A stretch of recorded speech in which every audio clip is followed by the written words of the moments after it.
అగ్రరాజ్యం అమెరికా నుంచి భారత ఆర్థిక వ్యవస్థపై ఊహించని పిడుగుపడింది. తాజాగా రష్యా నుండి చమురు కొనుగోలు చేసే దేశాలపై కక్ష సాధించేందుకు అమెరికా సిద్ధమైంది. ఆయా దేశాలపై ఏకంగా 500% సుంకాలు విధించే బిల్లుని తీసుకురావడానికి అధ్యక్షుడు ట్రంప్ ఆమోదం తెలిపారు. ఈ వార్త తెలియగానే భారతీయ మార్కెట్స్ ఒక్కసారిగా కుప్పకూలాయి. కేవలం ఒక్క రోజులోనే మదుపరుల సంపద దాదాపు 8 లక్షల కోట్ల రూపాయలు ఆవిరైపోయింది. రష్యాకి మిత్రపక్షాలుగా ఉన్న భారత్, చైనా, బ్రెజిల్ దేశాలే లక్ష్యంగా అమెరికా ఈ కొత్త అస్త్రాన్ని ప్రయోగిస్తోంది. అసలు అమెరికా ఇంత కఠిన నిర్ణయం ఎందుకు తీసుకుంది? దీని వెనుక ఉన్న అసలు కారణాలేంటి? ఈ పరిణామం మన దేశాన్ని ఎలా ప్రభావితం చేయబోతోంది? ఈ స్టోరీలో చూద్దాం.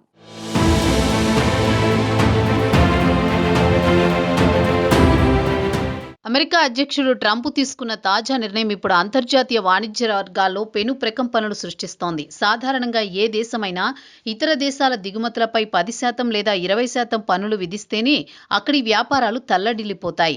అలాంటిది ఏకంగా 500% సుంకం అంటే ఆ ప్రభావం ఏ స్థాయిలో ఉంటుందో, ఆర్థిక వ్యవస్థలు ఎలా కుప్పకూలుతాయో ఊహకు కూడా అందడం లేదు. శ్వేత సౌధంలో బుధవారం నాడు అధ్యక్షుడు ట్రంప్తో ప్రముఖ సెనేటర్ లిండ్సే గ్రాహం జరిపిన కీలక సమావేశం దీనికి బీజం వేసింది. రష్యాపై కఠిన ఆంక్షలు బిల్లుకు ట్రంప్ పచ్చజెండా ఊపారని, ఈ సమావేశం అత్యంత ఫలవంతంగా సాగిందని గ్రాహం సోషల్ మీడియా వేదికగా ప్రకటించారు. ఈ బిల్లు కనుక అమెరికా చట్టసభలో ఆమోదం పొందితే రష్యా నుంచి చమురు కొంటోన్న భారత్, చైనా, బ్రెజిల్ వంటి దేశాల ఆర్థిక వ్యవస్థలపై తీవ్రమైన ఒత్తిడి పడడం ఖాయం. ఇప్పటికే రష్యా ఇంధనంపై 50% సుంకాలతో సతమతమవుతున్న వేళ ఈ కొత్తగా తెరపైకి వచ్చిన 500% బాదుడు ప్రతిపాదన భారత ఆర్థిక రంగాన్ని తీవ్రంగా కలవరపెడుతోంది. దీని ప్రభావంతోనే మన స్టాక్ మార్కెట్లలో 1,00,000 కోట్ల సంపద ఆవిరైపోవడం పరిస్థితి తీవ్రతకు అద్దం పడుతోంది.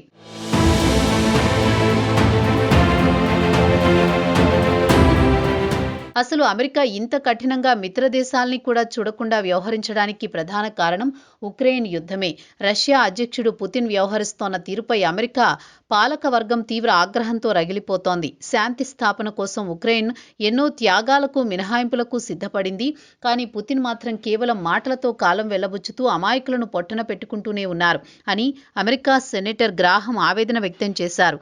పుతిన్కు ప్రధాన ఆదాయ వనరుగా ఉన్న చమురు వ్యాపారాన్ని దెబ్బకొడితే తప్ప ఈ యుద్ధం ఆగదని, రష్యా ఆర్థిక మూలాలను దెబ్బతీయాలని అమెరికా భావిస్తోంది.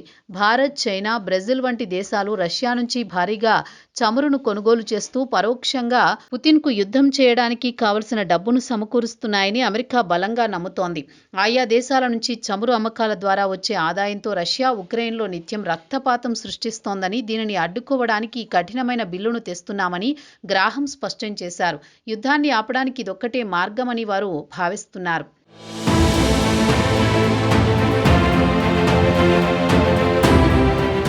రష్యాకు చెక్ పెట్టడమే లక్ష్యంగా రష్యాపై ఆంక్షల చట్టం 2025 పేరుతో రూపొందించిన ఈ సంచలన బిల్లును సెనేటర్లు గ్రాహం, బ్లూమెంథాల్ సంయుక్తంగా ప్రవేశపెట్టారు. ఉక్రెయిన్ యుద్ధానికి పరోక్షంగా సహకరిస్తున్న దేశాలకు ఆర్థికంగా ముక్కుతాడు వేయడమే దీని ఏకైక లక్ష్యం. ఈ ముసాయిదా చట్టం ప్రకారం రష్యా నుంచి చమురు కొనుగోలు చేసినా లేదా ఆ చమురును శుద్ధి చేసి వేరే దేశాలకు తిరిగి అమ్మినా సరే ఆయా లావాదేవీలపై 500% సుంకాలు అమలవుతాయి. పుతిన్తో వ్యాపారం చేసే కస్టమర్లపై భరించలేని ఒత్తిడి తెస్తేనే ఆయన దారిలోకి వస్తారని అమెరికా అంచనా వేస్తోంది. ఈ బిల్లు అధ్యక్షుడు ట్రంప్ చేతికి అపారమైన అధికారాలు కట్టబెట్టనుంది. ముఖ్యంగా భారత్, చైనా, బ్రెజిల్ దేశాలకు వ్యతిరేకంగా చర్యలు తీసుకోవడానికి ఇది ఆయనకొక వజ్రాయుధంలా ఉపయోగపడనుంది. ఈ బిల్లుపై వచ్చే వారమే అమెరికా చట్టసభల్లో ద్వైపాక్షిక ఓటింగ్ నిర్వహించేందుకు సన్నాహాలు జరుగుతున్నాయి. ఈ బిల్లు కనుక పాస్ అయితే అంతర్జాతీయ వాణిజ్య సమీకరణాలు పూర్తిగా మారిపోయే ప్రమాదం ఉంది.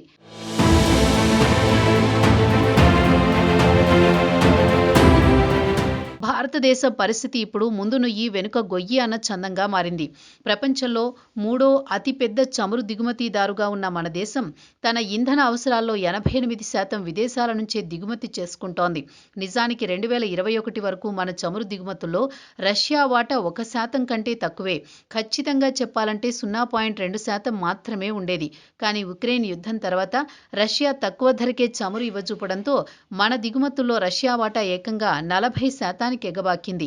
రష్యా చమురుకు భారత్ అతిపెద్ద కొనుగోలుదారుగా మారింది. అయితే అమెరికా హెచ్చరికల నేపథ్యంలో భారత్ మళ్లీ వెనక్కి తగ్గుతోంది.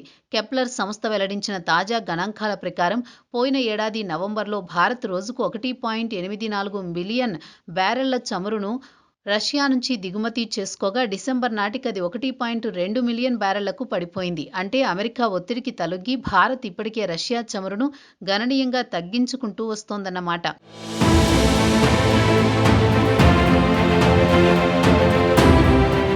అంతర్జాతీయంగా జరుగుతున్న ఈ పరిణామాలు ఇప్పుడు దేశీయంగా రాజకీయ వేడిని కూడా రగిలిస్తున్నాయి. అమెరికాతో భారత సంబంధాలు కల్లోలభరితంగా మారాయని, ప్రతిరోజు కొత్త సవాళ్లు ఎదురవుతున్నాయని, దౌత్యనీతి గాడి తప్పిందని ప్రధాన ప్రతిపక్షం కాంగ్రెస్ పార్టీ తీవ్ర ఆందోళన వ్యక్తం చేస్తోంది. భారత ప్రధాని అనుసరిస్తోన్న బుజ్జగింపుల ధోరణిని, సోషల్ మీడియా పోస్టులను అమెరికా ఏమాత్రం పట్టించుకోవడం లేదని కాంగ్రెస్ ప్రధాన కార్యదర్శి జైరాం రమేష్ విమర్శించారు. మన దేశంపై 500% సుంకాలు విధించే బిల్లును అమెరికా తీసుకురావడం మన విదేశాంగ విధాన వైఫల్యమేనని ఆయన అభిప్రాయపడ్డారు. ఒక పక్క పతనమవుతున్న స్టాక్ మార్కెట్లు, మరోపక్క అమెరికా నుంచి దూసుకువస్తున్న ఆంక్షల ముప్పు, ఇంకో పక్క ఇంధన ధరలు పెరిగే ప్రమాదం వెరసి ఈ చమురు రాజకీయం ముందు ముందు ఇంకెన్ని మలుపులు తిరుగుతుందో, సామాన్యుడిపై ఇంకెంత భారం మోపుతుందో అన్న ఆందోళన సర్వత్రా వ్యక్తమవుతోంది. ప్రభుత్వం దీనిని ఎలా ఎదుర్కొంటుందో చూడాలి.